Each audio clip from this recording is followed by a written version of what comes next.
Class ওয়ানের খোকন ভুক্তা। রামায়ণ বই তার ঝরঝরে মুখস্থ। গল্পের ক্লাসে বললাম, বল তো খকনা, সীতাকে কে হরণ করেছে? খোকন স্মার্টলি দাঁড়িয়ে বলল, বলবো মিস? বললে পুরোটা বলবি।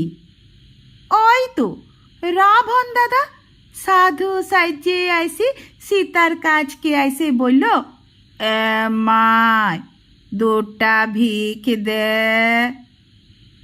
ঘরে তখন কেউ ছিল না।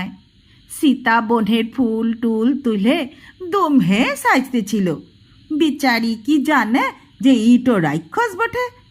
সীতা রাগ করে বলল, ক্যারা বেটা, যখন তখন ভিক লিতে চলে আসিছু, দেখছু না সাজছি, এখন ভিক দিতে নাই পারব।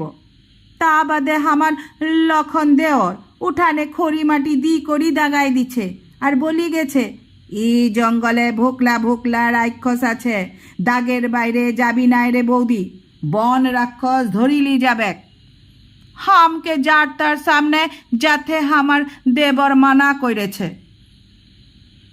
ই সব শুনে টুনে রাবণ দাদা তো দম ভিটকাই গেল, গড় গড় করে রাগাই গেল, মাটি কাঁপতে লাগলো, কান ফাটা গলায় বলল, ভিক নাই দেবে তো তোর মরদকে মরাই করি মারি দিব।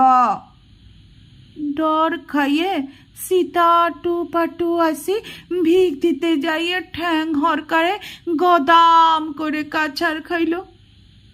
রাবণ দাদা তো রেডি, কাক বগলে সীতাকে নিয়ে গিরগিরায় ছুটল।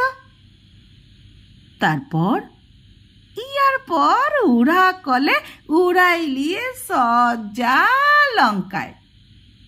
তারপর লঙ্কা দেশটা দমে ঝাল, সি ঝাল খাইয়ে সীতা কান্না করতেই লাগলো, করতেই লাগলো, করতেই লাগলো, করতেই লাগলো।